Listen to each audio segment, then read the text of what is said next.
Kenapa sih firman dibilang menopang hidup manusia? Karena segala sesuatu yang tadinya tidak ada jadi ada itu semuanya lewat firman. Pada mulanya adalah firman. Firman menjelma jadi manusia. Segala sesuatu yang tidak ada jadi ada diciptakan sama firman. Semua tubuh yang ada di tempat ini hari ini diciptakan sama firman. Bapak Ibu keluar dari tempat ini lihat alam semesta diciptakan sama firman. Benda-benda yang ada di dalam ruangan ini aja semuanya diciptakan secara tidak langsung oleh firman, karena firman menciptakan segala sesuatu yang ada di kandungan bumi dan yang ada di permukaan bumi, ditemukan sama manusia unsur demi unsur, dijadikan bangku misalnya. Dijadikan teknologi LED misalnya. Dijadikan prosesor di dalam HP kita misalnya. Itu karena unsur-unsur yang Tuhan sudah ciptakan di kandungan bumi dan di atas permukaan bumi. Manusia menciptakan dan manusia menemukan, maksud saya, hal ini, unsur ini digabung jadi begini. Makanya teknologi muncul karena pikiran manusia dibukakan sama Tuhan. Jadi kalau saya bertanya, bisa nggak HP kita ditemukan sama manusia 1000 tahun yang lalu? Bisa aja, tapi otaknya manusia belum dibukakan sama Tuhan. Dan manusia sering banget yang menjadi orang yang so tahu. Manusia tidak bisa menciptakan, manusia menemukan apa yang Tuhan ciptakan. Dan semua diciptakan oleh firman.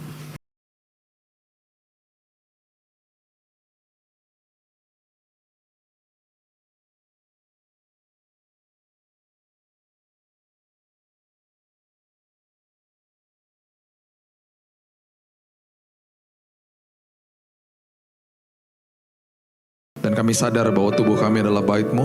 Itu sebabnya kembali hari ini bersihkan Tuhan. Kembali hari ini Tuhan atur dengan baik. Karena kami mau supaya hati dan pikiran kami selalu seturut dengan apa yang Kau katakan. Terima kasih Bapak yang baik. Seperti hari ini kami seperti Maria mau duduk tenang. Dan kami percaya Tuhan, isi hati-Mu Kau curahkan kepada kami. Hanya di dalam nama Tuhan Yesus kami sambut firman-Mu, firman yang indah, firman yang luar biasa, yang selalu keluar dari mulut-Mu Tuhan, yang senantiasa menguatkan kami. Kita sama-sama katakan, amin. Amin, amin, amin, amin. Shalom Bapak Ibu. Di minggu ini gereja ini sedang membahas tentang sukacita. Dari beberapa minggu lalu saya lihat topik-topiknya sudah membahas damai. Dan minggu ini sukacita. Seperti tadi kita nyanyikan, sukacita itu tidak tergantung dengan kondisi kehidupan. Dan sukacita itu tidak bisa diganggu-gugat dengan apapun kondisi dalam hidup kita. Kenapa? Karena memang ada kebenarannya. Beberapa bulan yang lalu saya udah pernah bagikan sebagian daripada ini. Saya akan ingatkan lagi dasar-dasarnya dan kemudian kita sambung kepada apa yang Tuhan mau lakukan dalam hidup ini. Dan Tuhan biasanya buktikan bahwa sukacita itu tidak tergantung sama kondisi hidupmu. Buka sama-sama saya di Galatia pasal yang kelima, ayat 22 dan 23. Galatia pasal yang kelima, ayat 22 mengatakan, tetapi buah roh ialah kasih, sukacita, damai sejahtera, kesabaran, kemurahan, kebaikan, kesetiaan, kelemah lembutan, dan penguasaan diri. Kalau kita lihat urutannya, itu sangat jelas dikatakan kasih menuju kepada sukacita, sukacita menuju kepada damai sejahtera. Kemudian ada kesabaran dan seterusnya, ada 9. Sukacita itu adalah bagian daripada buah roh. Selama roh Tuhan ada di dalam kita, dan dia tidak pernah tinggalkan kita. Dan kalau kita mengerti prinsip ini, sukacita itu sudah disediakan bagi saudara dan saya. Nah, seringkali yang kita sering salah artikan, sukacita itu tidak sama dengan yang namanya kebahagiaan. Sukacita tidak sama dengan yang namanya kesenangan. Bahasa Inggris daripada sukacita adalah joy. The joy of the Lord is my strength. Nehemia katakan, sukacita Tuhan adalah pertolonganku. Sukacita Tuhan adalah perlindunganku. Nah, sukacita itu letaknya di dalam rohnya manusia, merupakan buah roh. Apapun yang menjadi buah roh itu tidak bisa diganggu-gugat sama apapun kondisi dunia. Dan tidak bisa dicuri sama iblis. Jadi jangan samakan sukacita itu dengan kesenangan. Karena joy is not the same with happiness. Happiness itu bahasa Inggrisnya dari kesenangan atau kebahagiaan. Kesenangan sama kebahagiaan itu letaknya di dalam jiwanya manusia. Itu melingkupi yang namanya pikiran, melingkupi yang namanya emosi manusia. Dan manusia biasanya mengejar kesenangan karena memang kesenangan itu bisa didapat dengan usaha kita. Bisa didapat dengan usaha kita. Kita bisa melakukan hobi kita senang langsung. Kita bahkan bisa melakukan dosa, kita bisa senang sesaat pastinya. Dan kita bisa juga mengalami yang namanya ketenangan. Makanya saya nggak heran kalau orang habis ngambil narkoba bilang ini, gue tenang kalau ngambil narkoba. Ya pastilah. Nah, kesenangan sama ketenangan itu letaknya di dalam jiwa. Kesenangan sama ketenangan itu punya tanggal expiration date, punya kadaluarsanya. Dan itu selalu semu. Makanya kalau orang mengambil misalnya ya, dia ngambil narkoba untuk supaya dia tenang misalnya ya. Kalau dia cuma ngambil sekali dan dia tenang seumur hidup ya itu beda lah. Itu makanya nggak ada di dalam dunia yang bisa memberikan itu selama-lamanya, nggak ada lah. Makanya dia akan ambil lagi dan akhirnya orang yang mengejar kesenangan dan ketenangan di dalam dunia hancur hidupnya. Bahkan kalau kita berpikir bahwa kalau saya mengejar kesenangan dan ketenangan di dalam hal-hal yang tidak berbahaya bagi saya, misalnya saya melakukan hobi saya aja, lama-lama tanpa kita sadari itu jadi Tuhan kita juga. Dan lama-kelamaan akhirnya kita tidak akan pernah bisa dipuaskan. Gak pernah lega, gak pernah puas, gak pernah lega, gak pernah puas. Karena kesenangan membawa kepuasan, ketenangan membawa kelegaan. Dan itu gak bisa didapatkan dari dua hal ini. Kenapa saya sebutkan kesenangan dan ketenangan? Karena kesenangan seringkali disalah artikan dengan sukacita. Ketenangan disalah artikan dengan damai. Itu dua hal yang berbeda. Dua hal yang berbeda. Kesenangan bisa hilang, ketenangan bisa hilang, itu tergantung sama faktor eksternal yang terjadi sama kehidupan kita. Tetapi yang namanya sukacita sama damai sejahtera gak bisa dicuri, gak bisa hilang. Kita bisa ada di dalam sebuah masalah, tetapi tetap ada sukacita dan damai sejahtera, bahkan yang melebihi akal budi. Walaupun di dalam masalah itu kita tidak tenang, tidak senang. Ya, ada buktinya, adalah. Nah gini, firman Tuhan ini ditulis dalam kurun waktu 1500 tahun oleh sekitar 40 penulis dalam 3 bahasa, dalam kultur yang berbeda, dalam musim yang berbeda, dalam negara atau bagian atau kota yang berbeda. Semuanya tidak ada yang kontradiktif, tidak ada. Karena sumbernya satu, yaitu Tuhan. Nah itu sebabnya ketika kita lihat narasi-narasi seperti begini, kita juga perlu pahami bahwa firman Tuhan udah kasih kuncinya. Oke, urutannya yang tadi dikatakan sama Paulus di kitab Galatia, kasih, sukacita, damai sejahtera. Itu urutannya begitu. Ditulis sama Yohanes, dipertajam lagi sama Paulus nanti di kitab Filipi, dikasih tahu memang urutannya begitu. Coba lihat Yohanes pasal yang ke-15. Yohanes pasal yang ke-15 ayat 9 sampai 11. Yohanes 15 ayat 9 sampai 11. Firman Tuhan mengatakan begini. Seperti Bapa telah mengasihi aku, demikianlah juga aku telah mengasihi kamu, tinggallah di dalam kasihku. Tinggal di dalam kasihku, kasih. Stay in my love. Bahasa Yunaninya meno. Artinya saya sudah mengasihi kamu terlebih dahulu, sekarang continue, tinggal di dalam kasihku. Jikalau kamu menuruti perintahku. Maksudnya apa sih tinggal di dalam kasihnya? Jikalau kamu menuruti perintahku, ketika kamu hidup di dalam firman Tuhan, ketika kamu tidak anggap enteng firman Tuhan, ketika kamu hidup di dalam firman Tuhan, kamu akan tinggal dalam kasihku. Dikasih tahu kuncinya sama dia. Seperti aku menuruti perintah Bapakku dan tinggal di dalam kasihnya. Seperti aku menuruti perintah Bapakku, tinggal di dalam kasihnya. Perhatikan ayat 11. Semuanya itu kukatakan kepadamu supaya sukacitaku akan ada di dalam kamu dan sukacitamu jadi penuh. The fullness of joy. Jelas ya, kasih membawa kepada sukacita. Tadi di Galatia buah roh apa? Kasih, sukacita. Urut Paulus nggak sembarangan tulis. Semua tulisan-tulisan di dalam Alkitab itu dari isi hati Tuhan, nggak sembarangan tulis. Makanya urutannya begitu. Ditulis sama Yohanes loh di sini. Dalam kurun waktu yang berbeda. Dan mereka sama sekali, ya mereka kenal, tapi sama sekali dalam kurun waktu yang berbeda. Dan tidak pernah kontradiktif. Tinggal di dalam kasihku, maka sukacitaku akan menjadi sukacitamu jadi penuh. Bagaimana tinggal di dalam kasihnya? Turuti perintahku, tinggal di dalam firmanku. Bapak Ibu begini, saya selalu katakan dan saya gak akan pernah capek untuk ingetin jemaat, jangan anggap enteng firman Tuhan. Firman Tuhan akan membukakan pikiran kita, akan memberikan kita hikmat, akan memberikan kita bahkan pengertian yang lebih dalam ketika kita setiap hari menjadikan itu konsumsi buat roh sama jiwa kita. Ya, kita punya pintu gerbang untuk tubuh kita namanya mulut. Kita nggak jaga mulut, kita makan gorengan tiap hari, ya kelar lah tubuhnya. Kita setiap hari mengkonsumsi soda-sodaan, manis-manis, kelar juga. Cuci darah bisa. Saya punya kenalan umur 35 udah cuci darah. Karena tiap hari minum soda. Ya, jadi apa yang masuk lewat mulut menentukan kesehatan tubuh. Nah, yang namanya roh sama jiwa juga punya pintu gerbang, namanya mata sama telinga. Ketika mata sama telinga tidak dijaga, yang masuk sampah, yang keluar sampah. Sesederhana itu. Nah, itu sebabnya baca dan dengar firman Tuhan tinggal di dalam kasihnya. Karena itu sebabnya jika itu yang kita lakukan dan kita tidak anggap enteng hal-hal seperti itu, kita akan makin mengerti dan akhirnya dibuktikan sama Tuhan sendiri bahwa sukacitaku menjadi sukacitamu jadi penuh. Dan itu yang kamu butuhkan. Karena Tuhan tahu kita hidup di dalam dunia yang penuh dengan dosa, di dalam kegelapan dunia, kita pasti melewati masalah. Tuhan tahu di titik-titik itu kesenangan kita hilang, ketenangan kita hilang, itu sebabnya Dia topang hidupnya manusia. Baca dulu deh, Ibrani 1 ayat 3 coba lihat.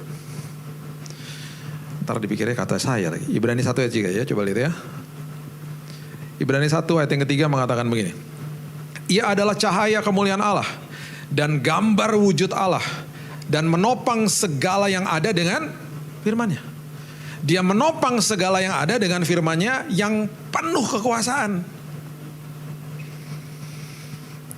Kenapa sih firman dibilang menopang hidup manusia? Karena segala sesuatu yang tadinya tidak ada jadi ada itu semuanya lewat firman. Pada mulanya adalah firman. Firman menjelma jadi manusia.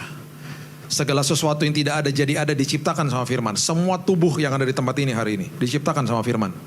Bapak Ibu keluar dari tempat ini lihat alam semesta diciptakan sama firman. Benda-benda yang ada di dalam ruangan ini aja semuanya diciptakan secara tidak langsung oleh firman. Karena firman menciptakan segala sesuatu yang ada di kandungan bumi dan yang ada di permukaan bumi ditemukan sama manusia unsur demi unsur dijadikan bangku misalnya. Dijadikan teknologi LED misalnya. Dijadikan prosesor di dalam HP kita misalnya. Itu karena unsur-unsur yang Tuhan sudah ciptakan di kandungan bumi dan di atas permukaan bumi.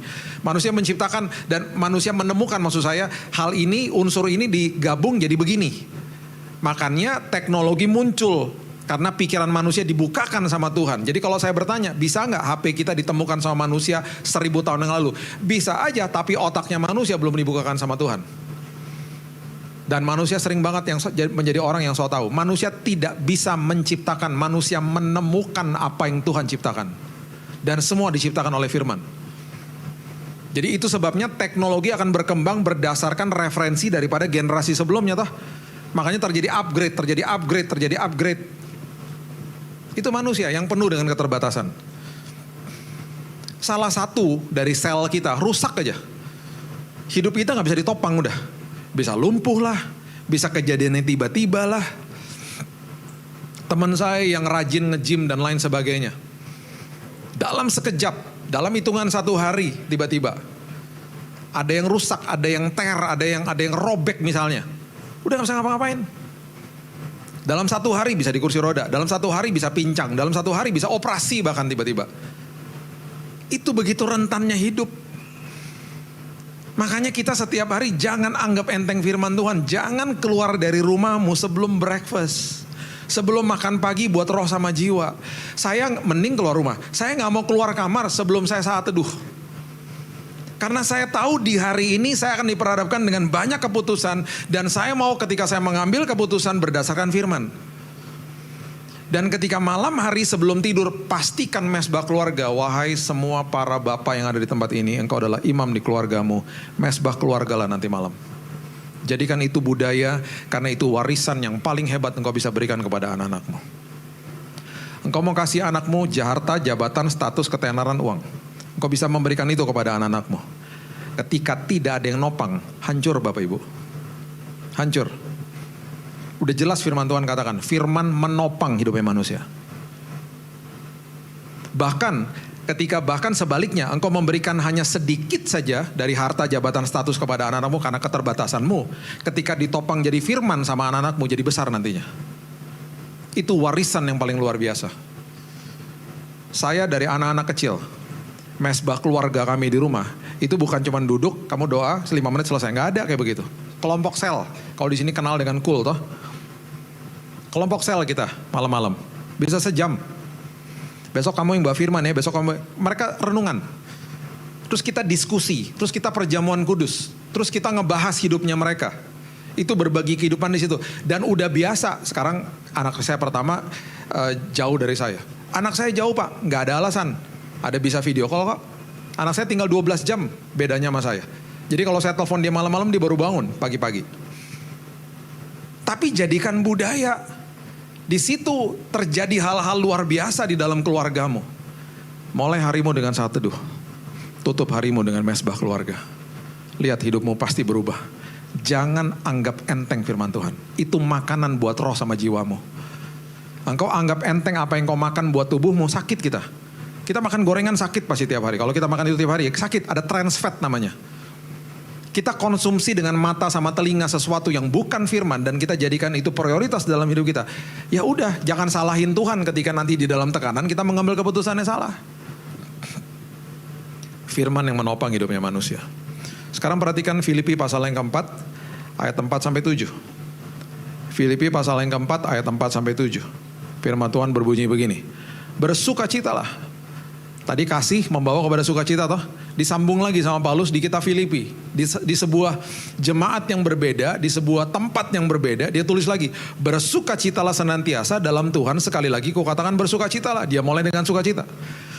Hendaklah kebaikan hatimu diketahui semua orang, Tuhan sudah dekat. Janganlah hendaknya kamu khawatir tentang apapun juga, tetapi nyatakan dalam segala hal keinginanmu kepada Allah, dalam doa dan permohonan dengan ucapan syukur. Dimulai dengan sukacita. Ayat 7, coba lihat. Damai sejahtera Allah yang melampaui segala akal akan memelihara hati dan pikiranmu dalam Kristus Yesus. Kasih membawa kepada sukacita, sukacita membawa kepada damai sejahtera. Urutannya tadi buah roh apa? Kasih, sukacita, damai sejahtera.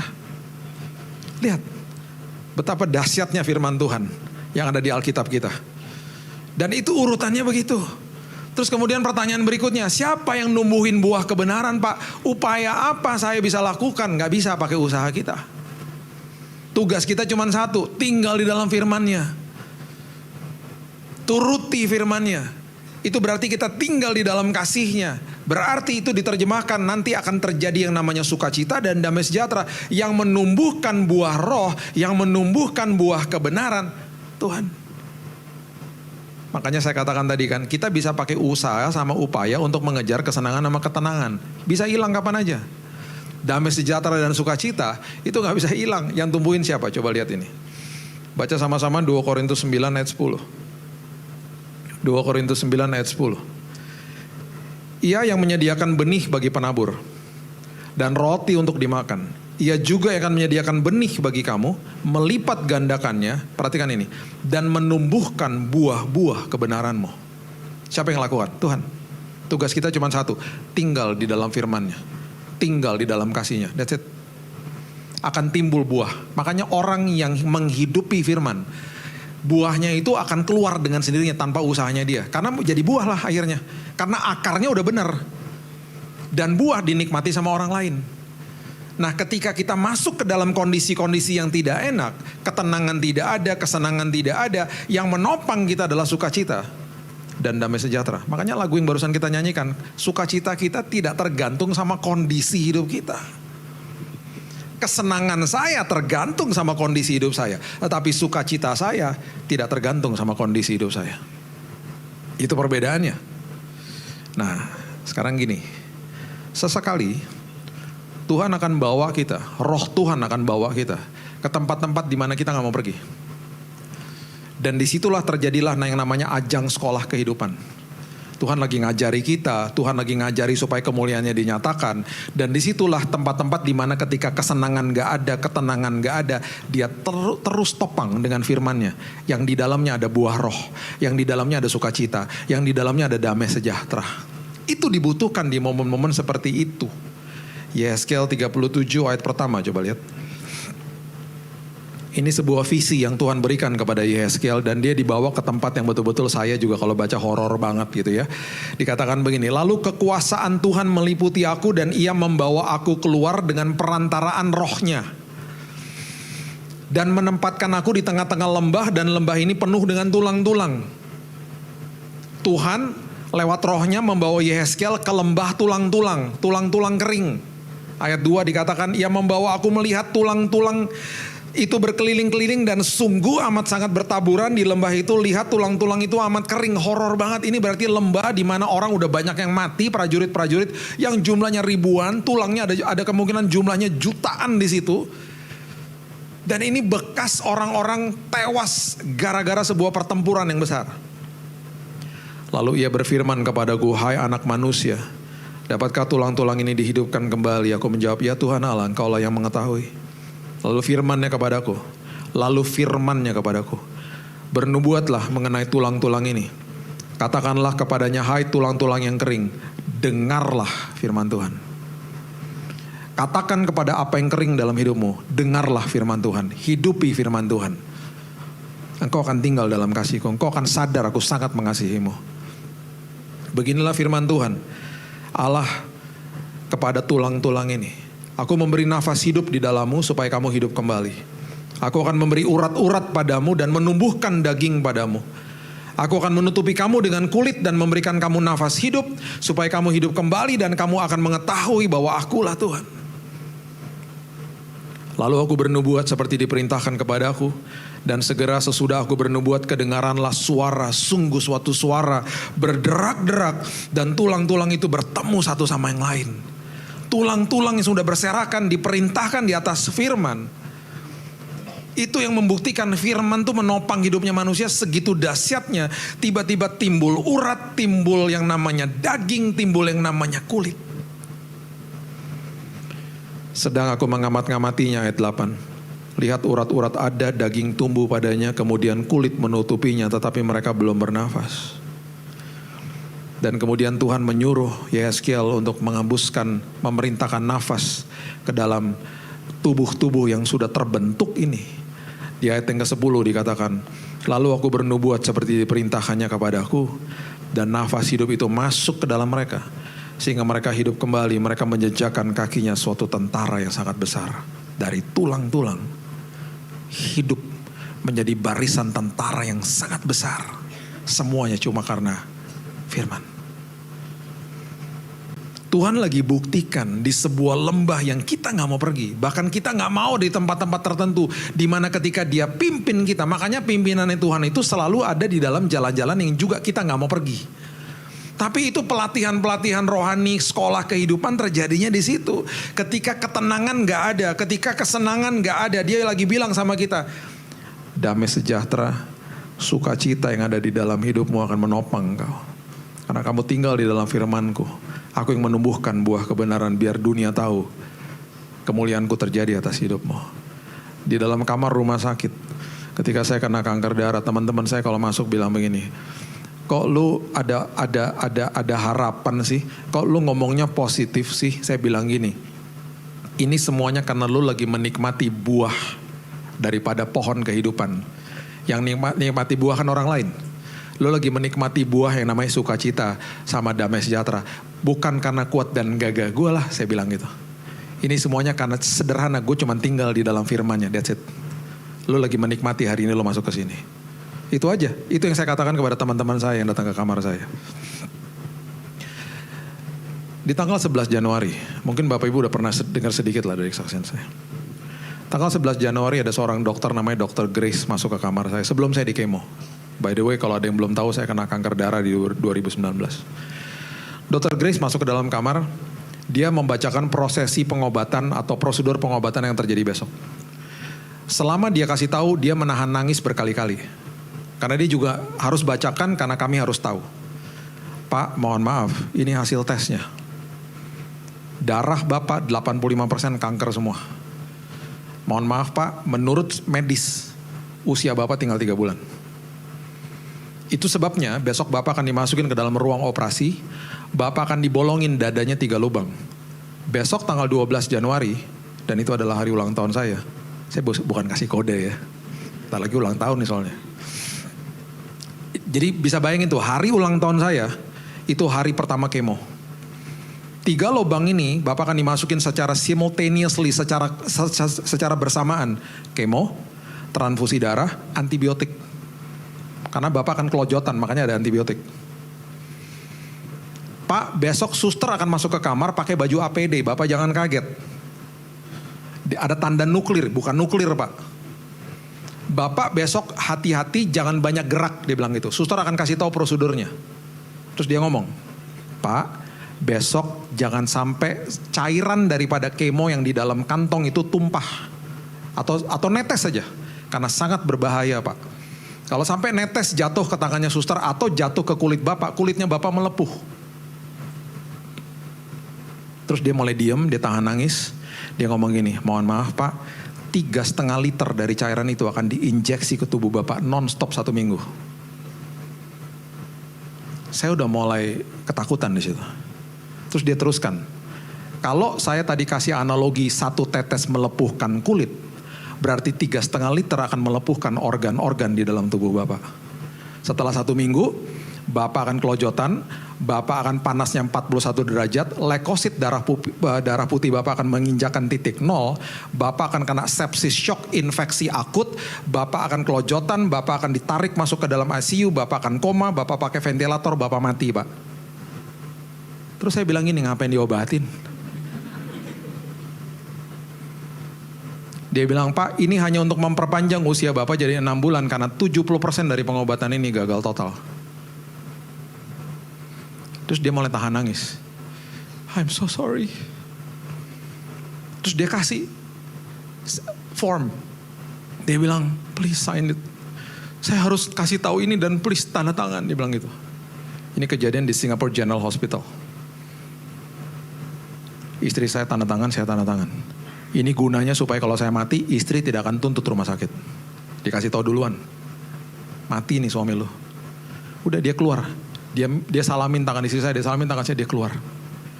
Waktu dia keluar, saya lihat-lihatan sama istri saya. Kita nangis berdua. Saya teringat sama anak-anak saya. Kita nangis berdua. Tiba-tiba ada suara ngomong gini, Bill, tadi pagi baca apa? Saya bilang, mana ingat Tuhan, gue lagi ketakutan. Tadi pagi, apa-apaan ya? Terus saya cuma bilang, Amsal 4. Terus tiba-tiba suaranya bilang gini, baca lagi. Saya baca lagi nih, ini ayatnya begini. Amsal 4 ayat 20 sampai 23. Hai anakku, perhatikanlah perkataanku, perhatikanlah firmanku. Arahkan telingamu kepada ucapanku. Oke. Kemudian dikatakan begini ayat 21. Janganlah semuanya itu menjauh dari matamu. Simpan di dalam lubuk hatimu. Kenapa? Karena itulah yang menjadi kehidupan bagi mereka yang mendapatkannya dan kesembuhan bagi seluruh tubuh mereka.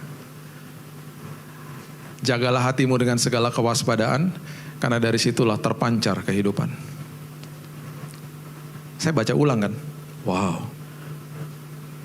Arahkan telingamu kepada ucapanku, simpan dalam lubuk hatimu, karena itu sumber daripada kehidupan dan kesembuhan. Tiba-tiba ya, bukan kuat dan gagah saya, ini Roh Kudus kan firman yang menopang. Tiba-tiba saya bilang gini sama istri saya, yang barusan dokter katakan itu adalah kenyataan hidup saya sayang. Yang firman Tuhan kita baca hari ini adalah kebenaran. Kenyataan harus tunduk sama kebenaran. Kenyataan harus tunduk sama kebenaran. Itu jadi moto perkataan saya sama istri saya setiap hari. Setiap hari. Dan apa yang dokter prediksi betul terjadi. Saya kelojotan habis kemo, saya habis badan saya udah. Melepuh di dalam.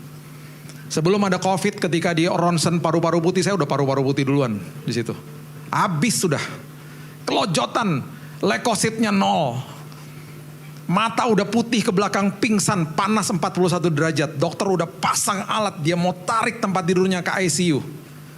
Di saat-saat genting seperti begitu, Tuhan bangkitkan tubuh saya.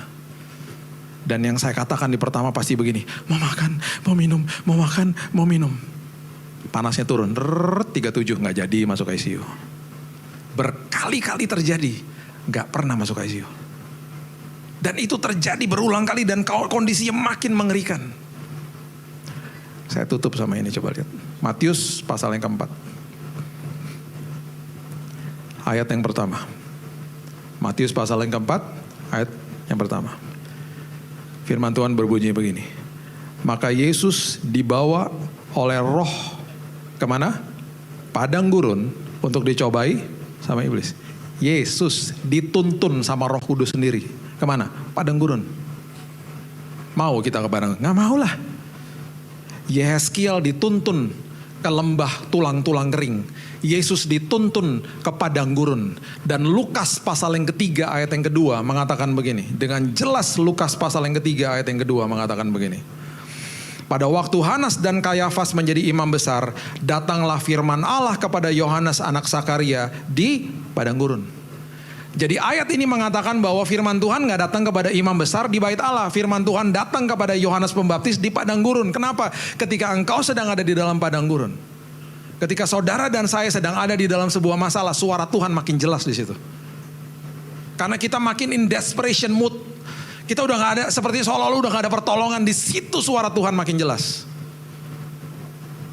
Ingat, Yohanes Pembaptis dibawa ke padang gurun. Yesus dibawa ke padang gurun. Musa dibawa ke padang gurun. Jadi jika hidupmu dibawa ke padang gurun, engkau masuk ke dalam daftar elit kerajaan sorga. Karena Tuhan mau berperkara sama hidupmu. Di situ dia lagi mau buktikan sukacita dan damai sejahtera-Ku menopang hidupmu. Di tempat-tempat seperti itu. Kejadian yang saya katakan tadi, kejadian itu akhirnya terjadi lagi di satu momen di mana saya tidak tahu itu akan terjadi terakhir kali. Karena saya diluputkan berkali-kali toh masuk ICU. Dan kali ini waktu kejadian itu hanya saya sama istri saya di kamar berduaan jam 9 malam. Dokter lagi gak ada, suster lagi gak ada. Dan kalau panas di dalam tubuh saya itu mulai merasuki tubuh saya, itu mulai dari kaki selalu. Dan kalau udah sampai ke atas 41 itu tempat tidur bisa goyang begini, jukurak bisa goyang-goyang begitu. Sepsis shock udah. Kalau dokter di sini ada pasti tahu lah ngerti artinya. Infeksi udah. Dan itu awal cikal bakal biasanya banyak yang meninggal di situ. Di malam hari itu jam 9 malam, lagi tenang-tenang, dia lagi ngobrol sama saya sambil pijitin kaki saya. Tiba-tiba panasnya muncul di tangannya, di kaki. Saya juga berasa di kaki saya. Bill, ini kayaknya mulai lagi nih Bill. Terus saya bilang, iya aduh mulai naik. Dia langsung teriak, pencet tombol suster. Pencet tombol suster, karena biasanya kalau gitu langsung ada tindakan. Itu tombol suster ya. Baru saya mau pencet, ada suara lagi. Seperti yang di awal tadi. Bill, tadi pagi baca apa? Terus saya bilang ini, jangan ngajak gue ngobrol, gue gak bisa ngobrol. Jangan tanya gue baca apa, saya udah gak bisa mikir. Udah kasih tahu aja Tuhan, kasih tahu aja. Saya udah gak ada tenaga untuk pegang HP, untuk lihat baca firman. Udah gak ada, udah kasih tahu aja. Itu panasnya naik. Dia naik, kalau udah sampai di sini, udah hilang saya, pingsan. Itu berasa di sini. Dan badan udah mulai begini. Dan di monitor udah kelihatan tuh, teng, 37, 38, 39, naik tuh panasnya udah. Dan itu cepat banget. Sampai di sini, saya bilang, buruan Tuhan, buruan ngomong aja. Tiba-tiba Roh Kudus bilang begini. Tadi pagi itu kamu baca Matius 4 yang tadi. Terus apa yang Yesus katakan ketika dia dicobai? Mana gue ingat. Yesus ngomong apa juga saya gak ingat udah. Cepetan Tuhan, udah capek banget, udah mulai kelojotan soalnya. Itu Roh Kudus sendiri yang bilang. Tadi pagi waktu kamu baca, di 3 pencobaan, dia selalu jawab, dimulai dengan kalimat, ada tertulis. It is written. Dan dia kutip firmannya sendiri. Bill, katakan ada tertulis, kutip firman yang menguatkan dirimu. Saya teriak. Istri saya udah teriak-teriak juga. Cepet pencet tombolnya. Saya lepas tombolnya. Saya bilang, tadi pagi Yesus bilang ada tertulis. Yuk kita ngomong sama-sama. Saya teriak, ada tertulis Tuhan. Bilurmu menyembuhkanku Tuhan. Cuman 1 kalimat saya ngomong. Itu panasnya turun pelan-pelan. Teng, teng, teng, teng. Turun ke bawah dan tiba-tiba di tangan istri saya. Dia bilang ini panas Bill, panas banget. Tiba-tiba hilang. Terus tubuh saya jadi dingin, jadi normal. Dan itu dimonitor kelihatan dari 40, 39, 38, 37, normal. Istri saya sampai saya lihat-lihatan. Wah, hilang Bill, hilang. Iya hilang. Dokter gak pernah tahu, suster gak pernah tahu. Yang topang hidup saya cuma firman. Firman yang topang. Itu serangan terakhir. Itu sekolah kehidupan yang terakhir. Rupanya serangan demi serangan Tuhan lagi ngajari saya. Ingat, tinggal di dalam kasih-Ku. Tinggal di dalam firman-Ku. Aku sedang buktikan kepada kamu, di tengah-tengah masalah kehidupanmu, sukacita, damai sejahtera menopang hidupmu. Setelah sebulan dari situ, 10 dokter tidak bisa menemukan. Sel kankernya jadi 0% hilang total dari tubuh saya. Firman yang nopang. Saya cuma mau kasih tahu ini sama Bapak Ibu sekalian. Sederhana sekali kok. Hidupi firman Tuhan. Jangan anggap enteng firman Tuhan. Itu makanan yang paling luar biasa buat hidupmu. Apapun bisa salah di luar. Kesenangan bisa hilang, ketenangan bisa hilang. Damai sejahtera dan sukacita, itu yang menopang hidupmu, tidak bisa dicuri sama iblis. Karena itu pemberian daripada kerajaan sorga. Berikan tepuk tangan kita untuk Tuhan kita. Bapak yang baik, terima kasih ya Tuhan, meteraikan firman ini karena kami juga sudah dimeteraikan sama Roh Kudus. Tuhan, kami belajar sebuah prinsip yang sangat indah. Firman Tuhan selalu memberikan kami kunci demi kunci untuk kehidupan ini. Tuhan, kami gak mau mengabaikan apa yang harus kami lakukan. Kami mau tinggal dalam kasih-Mu. Kami mau belajar terima kasih itu Tuhan. Bagaimana kami bisa mengerti? Kami harus tinggal di dalam firman-Mu. Kami mau jadikan firman itu Tuhan gaya hidup kami setiap hari. Saat teduh kami, mesbah keluarga kami. Dan kami mau komitmen untuk bagikan itu kepada anak-anak kami Tuhan. Karena itu warisan yang paling luar biasa, paling dahsyat, paling sehat. Di tengah-tengah dunia yang penuh dengan kegelapan ini. Firman-Mu hari ini mengatakan kepada kami, hanya firman yang bisa menopang hidup kami. Dan di dalam firman itu ada buah roh. Di dalam firman itu ada sukacita. Di dalam firman itu ada damai sejahtera yang melampaui akal budi. Ketenangan bisa hilang, kesenangan bisa hilang. Sukacita dan damai sejahtera melingkupi anak-anak-Mu. Kami adalah anak, kami adalah ahli waris, dan kami adalah orang-orang yang punya hak penuh atas semua janji Tuhan. Dan kami mengucap syukur buat posisi itu ya Tuhan. Meteraikan firman-Mu. Hamba-Mu stop sampai di sini. Berkumandanglah firman-Mu atas setiap kehidupan ini. Dalam nama Yesus aku berdoa. Kita sama-sama katakan. Amin. God bless you.